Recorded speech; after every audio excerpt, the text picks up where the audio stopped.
Olá, meus amigos, tudo bom com vocês? Bom, estamos aqui de volta com mais um conteúdo aqui no meu canal do YouTube. Hoje vamos falar sobre a lua cheia mais espiritual, ou digamos, de fato, a única lua espiritual. E vocês vão entender por que que ela tem esse nome, lua cheia espiritual, lua cheia crística, lua cheia de Buda, lua cheia da iluminação. Tem muitos nomes que vocês podem dar para essa lua. Também outros chamam de lua de Vesak, porque nesse tempo, quando acontece essa semana que ocorre a lua cheia de Buda, né? Ela dá um nome de Vesak ou Wesak, dependendo de como que cada região vai chamar essa lua, tá? Então, cada um dá um nome específico para essa lua. Mas essa lua de Vesak, Wesak, lua de Buda, lua da luz crística, lua da iluminação, lua da ascensão, ou a própria lua cheia em Escorpião, que vai ser uma lua cheia em Escorpião. Então, se a gente for falar em termos mais práticos, teremos no dia 23 de abril, já está aí pertinho, já estamos sentindo um pouquinho essa vibe.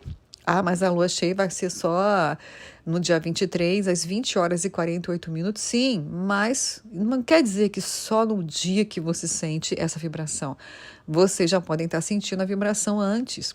Uma semana, 2 semanas antes, no dia, uma semana depois, 2 semanas depois, você ainda vai sentir um pouquinho os efeitos dessa frequência vibracional, né?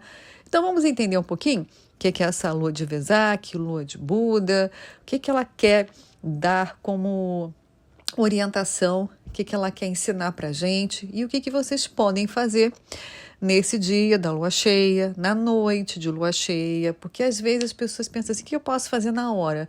Mas às vezes na hora você pode estar ocupado, pode estar trabalhando, jantando, pegando seu filho na escola, né, fazendo uma aula online. Então, fiquem tranquilos. Dia de lua cheia, vocês podem fazer ou um ritual, algum decreto, alguma carta mágica, ou um exercício de gratidão, ou fazer um mantra.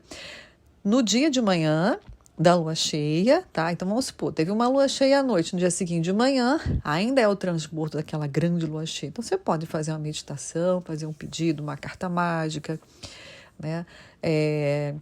O que vocês quiserem fazer de rituais que vocês já conhecem, né? Podem fazer o Ho'oponopono, de uma coisa que vocês querem que aconteça na vida de vocês, uma saúde, né? Um relacionamento, também pode. Tudo tem que ser com sentimento, tá? Porque vocês, mais uma vez, eu sempre falo para vocês, o que vocês emanam para o universo de frequência é o que volta. Então, se vocês fizerem pedidos onde vocês estão com frequências altas, numa lua cheia, isso pode acontecer sim, tá? Ou de manhã cedo, de uma lua cheia, ou de noite, quando vocês forem dormir, tá maravilhoso.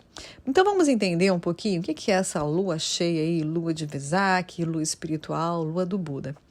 Eu vou contar um pouquinho, vou tentar resumir a história, mas a história é o seguinte: Buda, Siddhartha Gautama, claro que ele passou por muitas encarnações, muitas e muitas e muitas, como todos nós.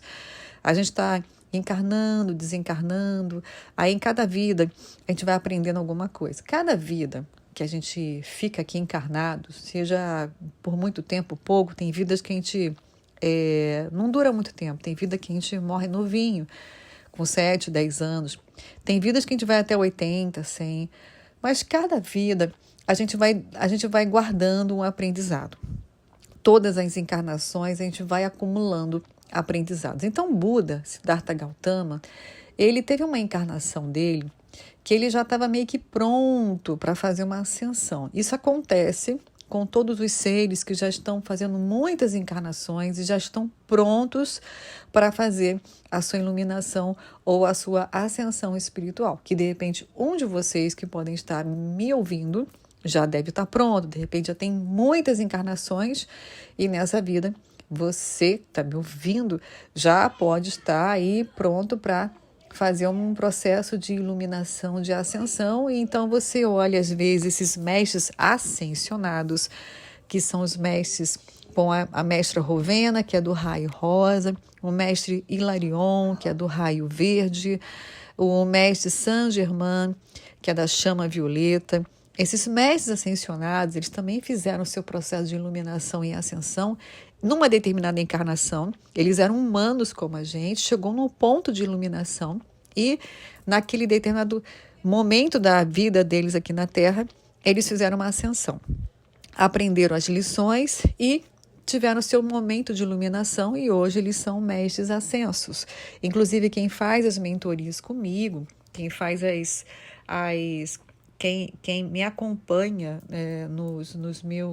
nas minhas mentorias, quem faz mapa natal comigo, sabe que eu tenho uma postura de levar vocês que fazem esse tipo de acompanhamento com as mentorias, para fazer os alinhamentos energéticos. Quem faz acompanhamento comigo sabe que eu trabalho, já repararam que eu trabalho com os raios e com os mestres ascensionados para poder fazer os desbloqueios, fazer trabalho de cura física, cura energética, destravas, através de chama violeta, chama rosa, a chama verde. Vai depender muito de o que tipo de energia que se abre na hora que eu faço as mentorias com vocês. Então, os mestres ascensionados sempre estão prontos para nos ajudar quando a gente quer fazer um trabalho de ascensão, evolução e crescimento espiritual.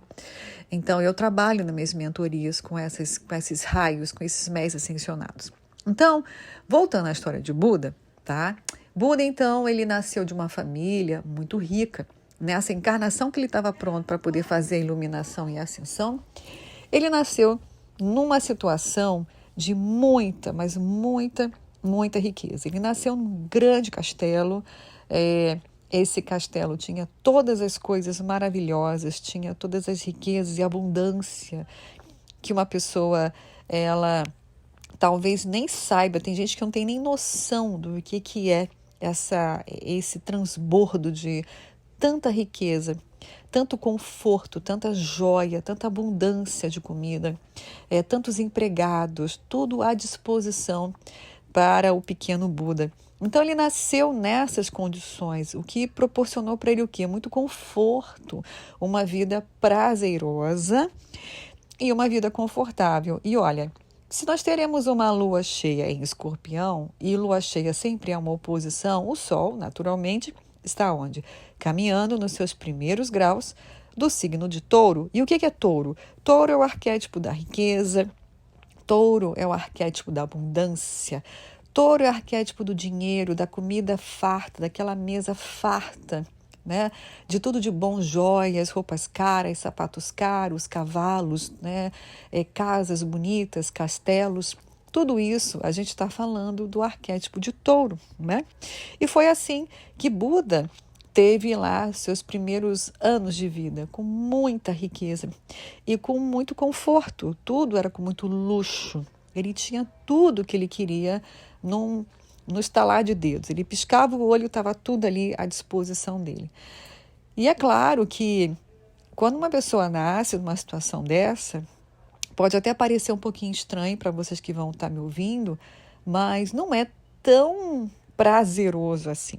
Porque quando chega num nível muito elevado, às vezes essas pessoas que têm uma vida com muito luxo, bilionários, trilionários da vida, começam a sentir um certo mal-estar.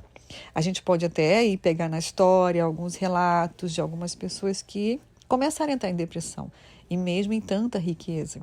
Muitos famosos, como por exemplo Michael Jackson e outros, Robin Williams, que era um cara que morava numa mansão muito bonita e morreu com uma depressão profunda. Então, às vezes, a riqueza, o excesso de riqueza, né, que é esse extremo dessa riqueza, da materialidade da vida, ela também pode gerar incômodos em todos nós, né? O próprio jogador de futebol, Cristiano Ronaldo, numa entrevista, uma vez ele relatou que, como ele hoje vive num patamar de luxo, riqueza, ele tem que ter muitas seguranças, ele não pode ir em qualquer lugar. Ele, às vezes, quer parar no barzinho e tomar uma pinga, que ele falou, né? Comprar um pão, mas ele não pode. Então, não é tão simples, às vezes, as pessoas pensarem que, no dia que eu for milionária, eu vou ser uma pessoa feliz. Mais ou menos. Não é tão assim, tão simples, como as pessoas pensam que é. Tem todo um preço que se paga por isso. Então, é claro que Buda, quando ele estava vivendo naquele luxo todo, ele estava preso em volta daquelas muralhas, dos muros do castelo, aonde ele vivia, mas ele estava ali. Ele não estava vivendo a vida na sua plenitude, ele estava vivendo somente naquele espaço, naquela zona, e que é representado como uma zona de conforto. Então, como o espírito dele estava começando a chamar ele para um sentido maior na vida, ele começou a sentir incômodo disso. Ele queria algo mais, ele queria um sentido maior para a vida. Toda pessoa que está no processo de iluminação e ascensão são pessoas que ficam buscando muito essas perguntas. Mas por quê? Qual é o motivo? Para que eu estou aqui? Qual o sentido da vida? É só isso? É só acordar e sentar numa mesa que tem um banquete e depois ir para uma banheira cheia de pétalas de rosas e depois comer de novo e trocar roupa e ficar andando de cavalos caros? Então ele começou a se questionar. E nesses questionamentos, que era da própria alma dele, querendo evoluir, querendo fazer sua ascensão, era o chamado de iluminação dele. O que aconteceu? Num determinado dia, Buda pegou um cavalo dele e saiu da área do castelo, né? Ele pegou o cavalo e passou da área onde ficava ali a muralha. E foi aí que Buda percebeu o sofrimento que tinha além das muralhas do castelo. Então ele tomou um choque, foi um choque porque ele viu o outro lado da moeda, né, que é o outro extremo. Ele estava no extremo da riqueza e ele andando com aquele cavalo, ele foi percebendo a fome, a miséria, o roubo, conflitos, brigas, pessoas morrendo, né, de fome, pessoas doentes. E quando ele olhou aquilo, que ele foi percebendo todas aquelas pessoas, aquilo, ele ficou... aí o questionamento dele aumentou muito. E se ele já estava se questionando dentro do castelo, quando ele viu o outro lado, aí que ele se questionou. Foi aí que deu um nó na cabeça dele, porque ele falou assim, então o que é felicidade? É ficar preso naquele castelo com aquela depressão, com aquele tédio, ou é ficar aqui fora e na violência, na fome, na miséria? Então, ele ficou mais intrigado. Falei assim, meu Deus, o que está acontecendo? Até que ele desceu do cavalo e não quis mais o cavalo. E o cavalo voltou sozinho para o castelo. E reza a lenda que o cavalo voltou. Diz a história que o cavalo voltou. Chegou a voltar para o castelo sem o Buda, o que deixou os familiares dele bem chocados, mas ele não voltou. Ele largou o cavalo e continuou caminhando até que ele foi buscando um local onde ele pudesse refletir sobre tudo aquilo que ele estava vivenciando. Então ele foi em direção à floresta. E é interessante porque a lua cheia em Escorpião, o escorpião é um arquétipo que ele é o oposto complementar de touro. Enquanto o touro é um arquétipo de segurar, de reter, guardar as riquezas, touro está ligado ao conforto, escorpião, do outro lado, 180 graus, é um arquétipo de soltar, largar, desapegar, né? Deixar ir embora. E foi exatamente esse movimento que Buda fez. Ele largou o castelo, ele deixou o cavalo para lá, ele soltou, ele saiu daquela zona de conforto, que é uma coisa que muitos de nós precisamos numa temporada de lua de Vesak, a gente sair da nossa zona de conforto. Será que você que está me ouvindo, você tem essa capacidade, você está pronto, você tem essa coragem de fazer isso? Às vezes você está num comodismo na sua profissão, na sua casa, às vezes você está acomodado com o seu peso, você está acomodado com a sua doença, você está acomodado com a vida que você leva, você entrou numa zona de conforto, você ficou em volta das suas muralhas e você às vezes não tem coragem de passar desse portão e largar tudo e seguir em frente para que a vida tenha mais sentido. Então a gente às vezes fica nesse lugar, a gente não quer largar o osso. A gente quer ficar num lugar, mesmo que aquilo não faça mais sentido, mesmo que incomode, como aquilo é levemente confortável, a gente se acomoda. E é por isso que muitas das vezes, quando vem uma lua de Vesak, é um chamado para a gente fazer esse movimento que Buda fez. Em algum momento da nossa vida a gente precisa fazer isso. Então a lua de Vesak, ela chama a gente para o que você precisa soltar, o que você precisa deixar para trás. Às vezes não precisa ser só coisas materiais, mas também podemos falar de emoções, porque a lua em Escorpião, o Escorpião fala de emoções que a gente guarda. Às vezes a gente guarda mágoas, às vezes nós tivemos um relacionamento amoroso que foi muito dramático, muito sofrido. A gente passou por uma traição, por um abandono e até hoje a gente não consegue esquecer isso. A gente guarda, a gente segura, a gente não solta, não libera, não perdoa, não aceita. Então a gente também pode estar num processo, agora próximo da lua de Vesak, que a gente também tem que soltar essas coisas. Às vezes a gente guarda uma mágoa, um luto. Perdemos o marido, perdemos uma esposa, perdemos alguém que a gente amava e até hoje a gente não solta aquela tristeza. Estamos apegados, falamos daquela pessoa que já se foi, fica falando, não solta, não libera, não deixa ir. Às vezes a gente está apegado a uma coisa tipo uma casa. A gente mora numa casa, mas eu comprei, parcelei tantas vezes, financiei, por que eu vou largar minha casa agora? Mas às vezes você não é feliz, não faz sentido você morar naquela casa. Às vezes é bom você soltar, vender, alugar e sair, ir à frente, para que você consiga perceber mais sentido na sua vida. Então esse movimento que Buda fez, ele foi até uma floresta e quando chegou nessa floresta, ele realmente já estava despido de tudo, né? Ele já estava despido de qualquer tipo de emoção, ele estava despido de qualquer tipo de apego a toda aquela riqueza que ele deixou no castelo. Ele estava puro, ele estava zerado. Então, o Escorpião fala muito disso. Você zera tudo, você solta tudo, você libera tudo, você fica nesse espaço que não é nada. E ele ficou nessa floresta ali, ele decidiu com ele mesmo que ele queria ficar naquele silêncio para ele descobrir respostas para aquelas perguntas todas que já estavam incomodando ele desde a época que ele estava no castelo. Quem sou eu? O que eu vim fazer? Qual o propósito da minha vida? Então ele ficou naquele silêncio na floresta, onde só tinha ele e a natureza. Então ele não tinha nem os barulhos e as interferências dos empregados e da família que tinha na região onde estava o castelo, e nem tinha o barulho e a interferência daquelas pessoas da cidade grande, sofrendo com fome, miséria, conflitos, roubos, violência. Então ele ficou na floresta. Ele falou assim, daqui eu não saio, vou ficar aqui até eu descobrir uma resposta. Então foi naquele silêncio que ele foi ficando. Essa época já era a época que a lua já estava começando a ficar no seu pico de lua cheia. Então, o Buda foi ficando, passou por muitas provas, passou por muitos desafios, fome, frio, é claro, passou por muitas tentações. É normal, toda pessoa quando quer fazer um processo de elevação espiritual, crescimento espiritual, ascensão espiritual, sempre tem tentações. E ele também passou por isso, mas ele ficou firme, dizendo que ele só sairia de lá quando ele tivesse uma clareza e uma resposta para as perguntas dele.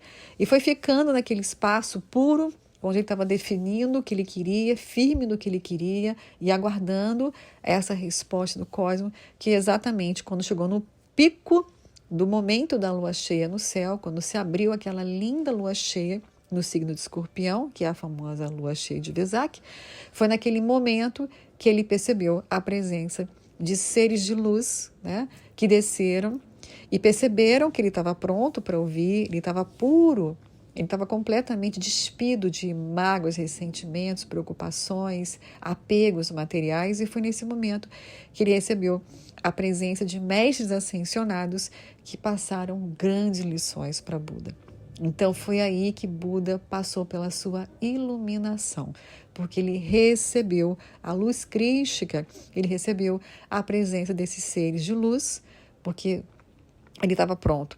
Ele estava realmente pronto para fazer esse renascimento que é Escorpião. Escorpião é o quê? Você morre alguma coisa em você, morre um padrão, morre um comportamento, morre uma mania, né? Morre um vício, morre às vezes uma tendência a querer fazer uma religião, morre alguma coisa e você renasce. Então, a lua de Vesak, essa lua cheia de Vesak, ela é ótima para você deixar morrer algo e renascer alguma coisa muito mais profunda, que dá muito sentido na sua vida, que te dê mais alegria, mais iluminação e mais clareza. Então, ele ficou ali mais alguns dias em presença desses mestres ascensionados, provavelmente foi o mestre El Moria, Serapis Bey, mestre Saint-Germain. Então, outros mestres ascensos podem ter aparecido para poder passar informações valiosíssimas e preciosas, e ele, depois que ele passou por esse período de absorver todo esse conhecimento, ele voltou. E aí, quando ele voltou, foi quando ele criou a filosofia do budismo, que até hoje existe. Bom, então vamos resumir aqui a história da Lua de Vesak. A Lua de Vesak, que vai acontecer nesse dia 23, é um momento que a gente também pode fazer um processo de ascensão e iluminação nossa. Talvez não precise ser exatamente da forma que o Buda, Siddhartha Gautama, fez. Talvez a gente também pode fazer de outras formas. Mas a minha dica é, o que você está acomodado? Será que você também está igual o Buda, quando ele ficava no castelo, acomodado numa situação material? Às vezes você está acostumado no emprego, com o salário, numa vida, numa casa, que você se acomodou com aquela casa, se acomodou com aqueles vizinhos, se acomodou com aquela região, se acomodou numa cidade, que às vezes é uma cidade que não convém mais para você ficar, que você já pode falar assim, deixa essa cidade para trás, agora eu vou buscar outra. Se acomodou numa relação, se acomodou numa amizade que às vezes não convém mais. Se acomodou em quê? O que você se acomodou que agora você também tem que pegar o seu cavalo e passar das muralhas desse castelo e perceber que você precisa de uma clareza, de uma resposta. Muitas das vezes, uma pessoa nesse período agora de Lua de Vesak precisa também de largar, deixar para trás emoções e sentimentos que você segura até hoje. De repente, você até hoje não perdoa seu pai, não perdoou sua mãe, não aceitou sua mãe, não aceitou seu pai, não aceitou seu ex-marido, não aceitou a sua ex-esposa, não aceitou alguma coisa da sua vida, não perdoou. Então, a Lua de Vesak também, ela convida você para deixar isso morrer. Morre, solta, libera, apaga, esquece, para você buscar uma iluminação. E aí, no dia da Lua de Vesak, vocês podem fazer, no período da noite, vocês podem entoar um mantra. Eu gosto muito do Gayatri Mantra, tá? É um mantra muito poderoso e cantá-lo forma uma frequência vibracional maravilhosa, forma ondas de coloridas, lindas, e você pode até, se você cantar esse mantra de noite várias vezes, ou aí dormindo ouvindo esse mantra, você pode até receber, quem sabe, uma visita de um mestre ascensionado e ele te dá alguma instrução que vai até te ajudar no seu processo de ascensão e evolução ou iluminação. Olha que coisa linda, né? Também recomendo você fazer prática de Ho'oponopono, né? Não é legal, tá? No dia de Lua de Vesak, você ficar muito ligado ao materialismo, sabe? Tipo assim, eu quero muito... eu quero ganhar na loteria. Cuidado com esses pedidos muito materiais. Lembra que essa lua tem uma proposta mais espiritual. Então, não que você não possa pedir, eu quero uma casa, eu quero um carro. Pode sim, é óbvio que também você pode fazer, de repente, um Ho'oponopono com sentimento, um trabalho, mas não no sentido materializado da coisa. Se isso realmente vai fazer você evoluir e crescer como espírito, ok. Então, faça isso, porque isso vai ser muito bom. Mas a intenção da Lua de Vesak é você querer receber, de repente, a presença de um mestre ascensionado no seu quarto, na sua casa, na hora da sua oração, da sua prece, do seu mantra, do seu Ho'oponopono ou do seu silêncio absoluto, que foi o que Buda fez. Ele ficou em silêncio absoluto, esperando a presença de um mestre ascenso. E aí você pode receber uma visita e eles podem guiar a sua vida. Isso pode ser uma grande virada na sua vida. No dia seguinte você já perceber, opa, engraçado, eu mudei, estou diferente.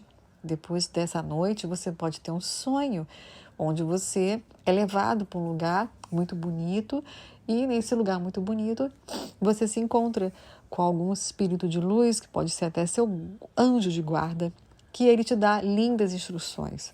Mas o segredo é a pureza. Não adianta chegar num dia de lua de Vesak, que você está cheio de ódio, cheio de mágoa, cheio de ressentimento, cheio de vingança, ou aquela pessoa muito materialista, que só pensa em ganhar dinheiro e ficar milionária, em botar 500 carros na garagem, né? Que tem muitas coisas materiais, só pensa nas coisas materiais e não pensa nas coisas espirituais, esquece que a lua de Vesak não vai funcionar para você. É perder tempo, né? Ela funciona para essa pessoa que já quer buscar um sentido maior. Eu quero saber um sentido maior. Não é só, aquela pessoa que fala, não é só ganhar dinheiro, não é só casar, não é só ter filho, não é só viajar. A vida tem que ter um sentido maior. Se você está desse jeito, então a lua de Vesak, ela vai te ajudar através de um silêncio, de uma meditação, de um Ho'oponopono ou de mantras. Bom, mantras que eu posso orientar para vocês. Temos o Om Mani Padme Hum, maravilhoso. Vocês também podem fazer Om Namah Shivaya, que também tem muito no YouTube. O Gayatri Mantra, que eu gosto muito do Gayatri Mantra, tem uma frequência vibracional maravilhosa. E outros mantras que vocês podem também estar buscando, caso você goste de fazer mantras. Mas também se você simplesmente, na hora que você for dormir, você faz uma oração, faz uma prece, faz um Ho'oponopono e pede para que a divindade limpe o seu coração, esvazie o seu coração de qualquer sentimento negativo e que você quer realmente sentir a presença desses seres iluminados, que você quer receber uma bênção da luz crística, que você está pronto, que você está puro, que você quer receber uma mensagem e que de repente essa mensagem vai ser através dos seus sonhos, ok? Também recomendo que vocês um dia antes ou 2 dias antes, no dia e 2 dias, até 2 dias depois, busquem uma alimentação mais leve, não faça ingestão de carnes, né, de nenhum tipo de animal morto, porque quando você quer a presença desses mestres ascensionados, se você come muita comida com presença de animais mortos, isso pode atrapalhar um pouquinho no processo da descida deles, né, e de vocês canalizarem energias, mensagens cósmicas deles, então não é legal, tá? Então, não é que vocês são obrigados a fazer uma dieta rigorosa, mas evita, tá? Tenta comer o mínimo possível e se puder não comer 2 dias antes no dia e 2 dias depois, então fica melhor o seu campo vibracional, tá? Para que eles possam te auxiliar, tá bom? E não é legal no dia da noite de Vesak vocês colocarem roupa escura, de preferência coloque uma roupa clara, tá? Silêncio, evitar briga, evitar aqueles pensamentos, né, ali agitados, manter a calma, manter o silêncio, dormir cedo, fazer uma alimentação leve e, claro, fazer as conexões espirituais do jeito que vocês gostam de fazer. Cada um tem seu próprio ritual, tá bom? E aí vocês podem, durante uma noite de Vesak, vocês podem receber a visita deles, eles podem curar vocês, às vezes eles podem fazer uma cura no seu corpo físico, no seu corpo astral. Isso é muito bonito, isso é possível acontecer. E se a pessoa se entregar de corpo e alma numa meditação muito profunda, de silêncio muito profundo, ela pode receber mensagens valiosas. E a partir dessas mensagens, a pessoa passar, no dia seguinte, ela já está diferente. Ela fala, meu Deus, mudei, não sei o que aconteceu, mas eu estou diferente. Estou vendo um mundo diferente, estou com uma outra energia. Então, é o renascimento que a lua de Vesak é capaz de fazer com vocês todos, tá certo? Gente, essa é a minha mensagem sobre a lua cheia de Vesak, que vai acontecer no dia 23. Espero que vocês tenham gostado desse material, tá? E se você ainda não é inscrito no meu canal, aproveita e se inscreva, deixa aqui os comentários que vocês estão achando dos meus conteúdos, né? Qual é o ritual que vocês vão fazer aí, né? Cada um vai ter seu próprio ritual. Alguns vão fazer cartinha, alguns vão fazer mantra, alguns vão fazer oração. Se algum de vocês quiser que eu passe aí algum nome de algum mantra para vocês, eu posso depois escrever. São muitos, então às vezes é melhor vocês seguirem a intuição. Vai ouvindo no YouTube, bota em mantras, né? E vai ouvindo e percebe qual é aquele que tem a melhor sintonia. Vocês podem colocar também frequências bineurais. Vocês podem também colocar, tem muito hoje no YouTube, a chama violeta, a chama rosa, a chama verde, né? Com frequências vibracionais que dá para vocês colocarem e ficar em silêncio, fazendo sintonia com elas. Enfim, tem muita prática bacana e depois eu quero que vocês escrevam aí para mim o que vocês vão fazer, se vocês estão preparados, se vocês gostam, né? Se vocês estão se preparando aí para avisar que como que vocês vão se preparar aí para o festival, para a lua espiritual, a lua da luz crística, né? Que pode ser um banho crístico, tá? Tem gente que sente mesmo no topo da cabeça descendo muita luz. É comum, tá? Acontecer quando a pessoa se entrega, ela senta, fica em estado de meditação e ela vai recebendo muita luz no topo da cabeça. É como se fosse um banho de cachoeira, mas é de luz cósmica, é a chamada luz crística. Então, é um dia muito mágico, é um dia muito lindo, é um dia de resguardo, é um dia de evitar, né, qualquer tipo de agitação, de ficar ouvindo noticiários pesados. Então, é um dia muito bonito. Eu desejo para todos uma linda noite de lua cheia de Vesak e a gente se encontra aí nos próximos encontros. Um beijo no coração de todos e até nosso próximo vídeo. Tchau, tchau.